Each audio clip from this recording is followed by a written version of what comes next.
Hello, brothers and sisters. Welcome back to Proverbs chapter 9, where we're standing and the fork. We're between two homes and two possibilities.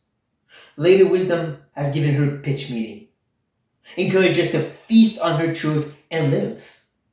Well, it's going to be time now for Lady Folly, as she's called, to give her pitch meeting to see who will choose her. Now, it's interesting that from here, the next few chapters, actually the rest of Proverbs almost, the most known section of Proverbs, will be small reminders and calls to make a choice. This is what wisdom, this is what good will look like. This is what foolishness and sin and evil will look like. Now make a choice. It starts here in chapter 9.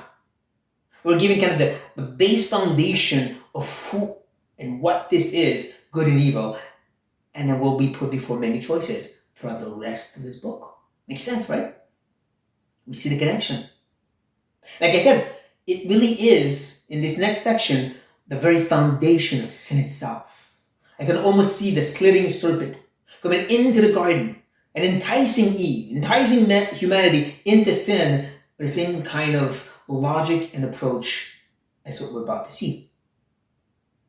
And it will be really a gigantic contrast, in comparison to the pitch meeting from Lady Wisdom. Except it's going to be twisted and corrupt because it's evil. And it makes sense because, as Paul tells the Corinthians, Satan himself disguises himself as an angel of light and his ministers as ministers of the Lord. Well, the same thing, when we look at the book of Revelation, we even see that there's this kind of trinity of evil with the false prophet, the beast, and Satan. He's always mimicking, copying, but so is corrupt, as we're about to see. So, I hope you're ready to make a right decision and to take seriously what we're about to learn about this foundation of sin, as we are presented to Lady Folly. The woman Folly is loud. She is seductive and knows nothing. One correction, the word seductive here is better translated naive. It's a repetition on this notion of she knows nothing. She's naive, she's stupid. Compared to wisdom, who knows everything. She's the very foundation of knowledge that God used to create everything. Folly, knows nothing. And always how she's loud. More literally, she's just boisterous. She's making noise. Well, we've seen that when wisdom's calling, she cries out in a way that you can understand. She's not just crying out a bunch of crazy words just to get attention, making noise, if you will. She's really giving a clear and loud message. Not folly. Folly is just a bunch of noise. Naive and stupid noise. Doesn't start well, does it? And that's just the first of the contrasts. Here's the next two. She sits at the door of her house. She takes the seat on the highest places of the town, calling to those who pass by, who are going straight on their way. The first thing we need to notice is how she's at the door of her house, but nothing about where this house comes from or how it was built. Remember how wisdom is presented? She built her house, put up the columns, and prepared the food. Nothing like that for this woman of insanity. She's just sitting there. She just shows up somewhere.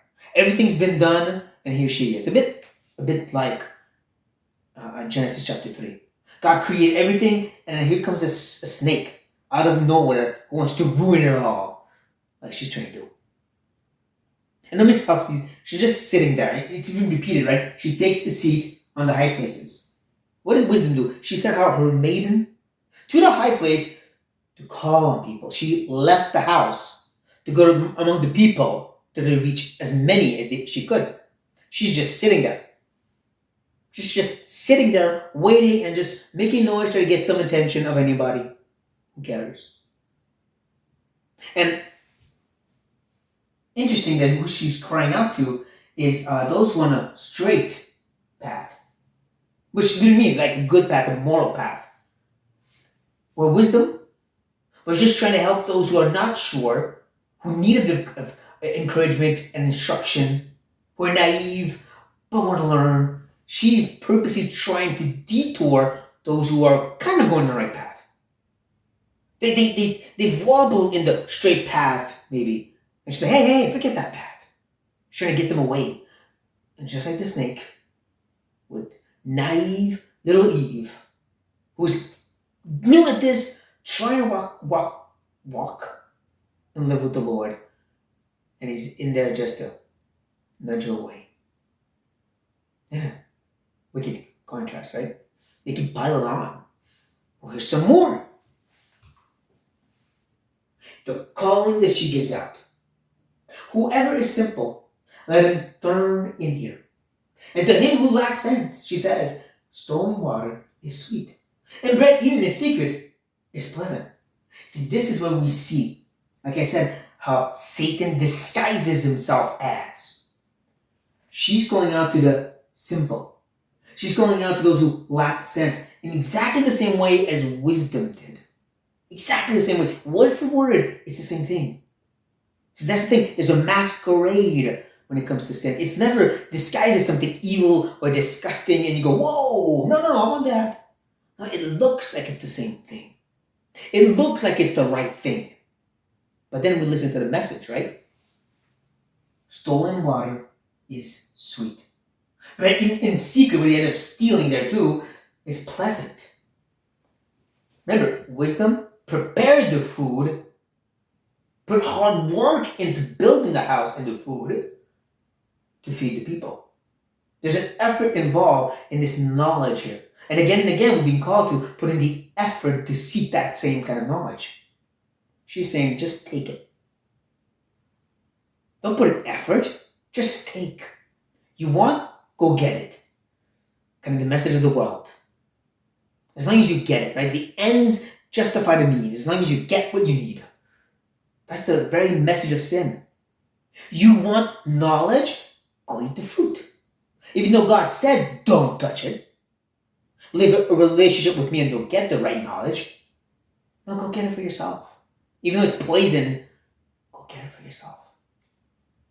Just like she's saying. Now, there might be a little play on word, a little imagery going on with this stolen water, because we saw in chapter 5 the notion of drinking from your own cistern. Right? Don't go getting water somewhere else, which was referring to sex. But like I said, I think it's way more than just sexual sin. It's really about how sin itself and a sinful attitude of I must have, and therefore I must get. Not effort, not waiting patiently, that you'll get what you truly need and the Lord sees fit to give you. Just go get. What wickedness, what complete contrastic evil compared to Lady Wisdom. And here's the truth that's behind all of this. The truth that we must never forget.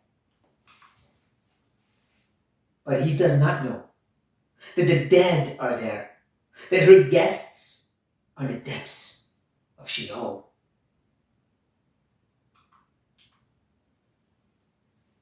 What's behind her? This weird house that came out of nowhere? Death itself. Remember, this seductive woman also led to death in chapter 2.